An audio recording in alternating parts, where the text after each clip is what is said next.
Hello and welcome to Everything Edinburgh here on EUTV. Join us for this very festive edition, the last edition of 2016. Now, as you can tell by A, what we're wearing, and B, our fabulous location, this episode is going to be full of festive fun. As is customary with Everything Edinburgh, we'll be bringing you some festive news from across lifestyle, sport, politics and of course events. Firstly, over to you, Lifestyle. The Edinburgh Christmas Market on Princess Street is open till the 7th of January and it's a great place to get all your Christmas shopping done.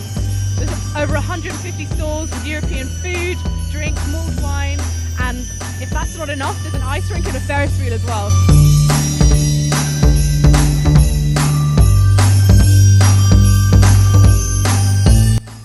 For a chance to see some of the city's hidden gems, why not make the most of Edinburgh's 24 days of Advent?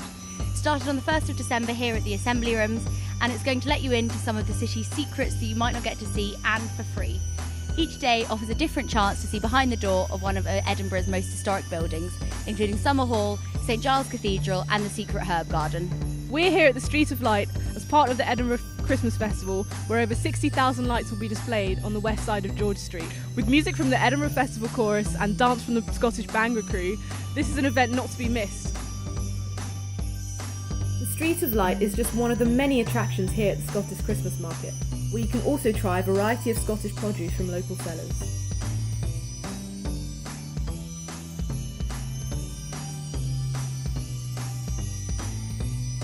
If you fancy a bit of culture this Christmas but the National Gallery is a bit too intense, you could do better than get yourself to the Winter Windows display just off East Princess Street Gardens.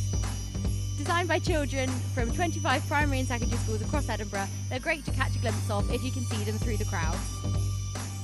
Or how about amping up the festive factor in your own flat? Organise a homemade Secret Santa with flatmates, raid the bargain store for £1 tinsel to drape over the sad stack of books that surround you for the month of December, and bring the outside in with paper snowflakes tacked to your windows.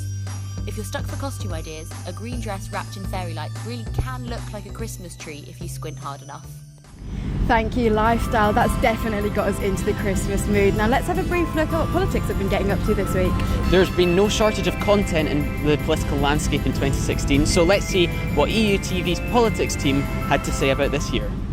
Hi and welcome to EUTV Politics. This year we've had Olympians, we've had new presidents, we've had new prime ministers, and we've lost some of the greatest artists of our time. Here's EUTV's rundown of the craziness that is, or was, 2016. Y'all haters corny with that Illuminati mess. Paparazzi catch my fly and my cocky fresh. Well, I'm here at the Academy Awards, otherwise known as the White People's Choice Awards. The rock legend David Bowie has died after an 18-month battle with cancer. We're getting the word now that Prince has died. He was a champion of civil rights and a role model for so many people. I want to thank the more than 300,000 supporters who have given me their support and trust in this Labour leadership election. In this Rebel Hill neighbourhood, they're trying to remove any contamination, but from the shells, they've taken samples.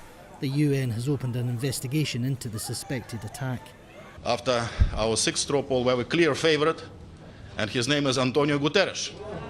One of this year's biggest news events was the UK's decision to leave the EU. As you may have heard, 52% of the population of the UK voted to leave the EU, while 70% of the youth actually voted to stay, making it one of this year's biggest shock decisions. Brexit does not sound like a decision to sever economic ties that would have a lasting geopolitical consequence. Brexit sounds like what a hipster names their second-born son. That's what Brexit is. This is Max and this is Brexit. But in my view, we should aim to have a new Prime Minister in place by the start of the Conservative Party conference in October. I have just been to Buckingham Palace, where Her Majesty the Queen has asked me to form a new government, and I accepted.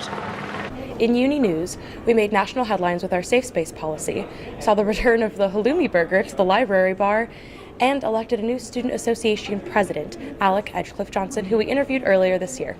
You know, a lot of this role is about representing students, so both to the wider community and to the university.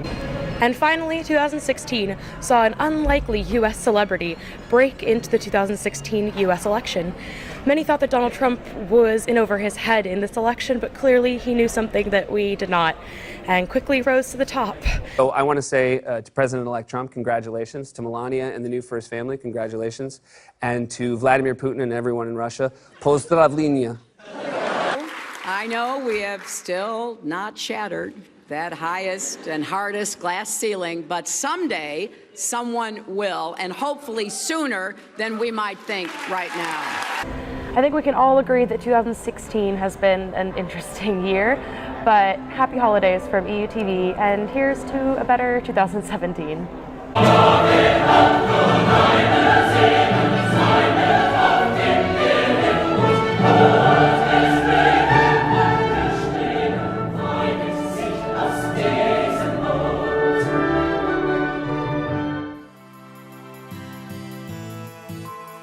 2016 was a year of surprises. Sporting-wise, it did not disappoint. We had Leicester win the Premier League title. The amazing Leicester City! Something like that has not happened since the 1990s when Blackburn won the title. Unsurprisingly, in Scotland though, Celtic still top the league. Baseball-wise, there was a huge surprise there. The Chicago Cubs won a World Series title. Something like that has not happened in a very long time for them. And that was a big surprise, great to see. Sadly, there were some bad surprises. Russia's doping scandal really took off this year, and it's still ongoing. 1,000 athletes now implicated. The good name of London 2012 seems to be in tatters. But in the Olympics and Paralympics, this was put aside, and there were some fantastic sporting achievements. One standout one was Simone Biles, the gymnast from America who won 4 gold medals and a bronze. Sit and marvel at the sheer brilliance of this beautiful athlete. Double layout, pull out. The Olympics touched Edinburgh too. Students and alumni alike competing out in Rio and doing fantastically. Catherine Granger, who has a rowing gym conveniently named after her here, won a silver medal in what is perhaps her final rowing event. An incredible achievement given how long she's been in the business. The loveliest thing probably about the Olympic medals themselves is it's something really tangible of all the work, of all the blood, sweat and tears. 2016 has been great though just for Edinburgh within itself.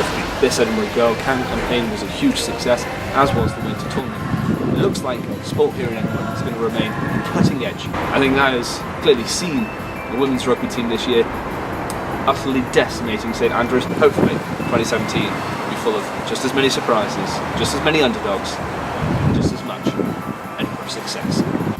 Thank you so much, sports team. Now, if that wasn't enough, Gazelle, what's next? Now next, our event team have been covering a Santa run, which is basically exactly what it says on the box. There's going to be people running, dressed up as Santa, 5Ks and 10Ks, all for charity.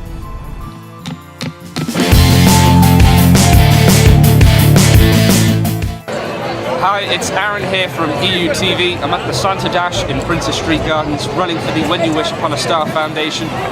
Give them a donation on their website, or you can find my page on Just Giving, and make sure you donate this Christmas, because I've got my beard, I've got my hat, it's a damn good cause. Everybody ready? Sweet. Okay, if I can just get some high knees from everybody. Nice, keep it up guys.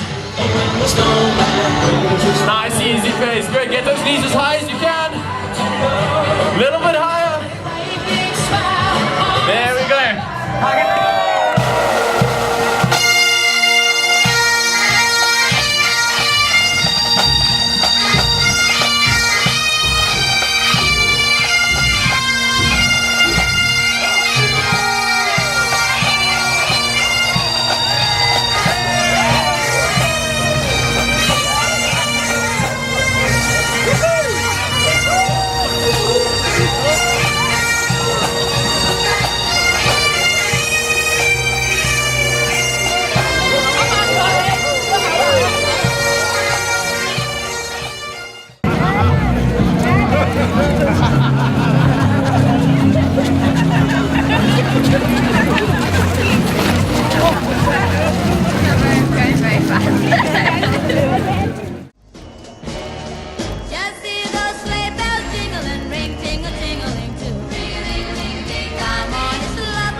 Thank you so much for watching. That is it for today's episode of Everything Edinburgh. And of course, it's the last Everything Edinburgh of the year. If you want to keep up to date with what we're doing over the festive periods, make sure to like us on Instagram. From all of us here and the rest of the team, Goodbye. Goodbye.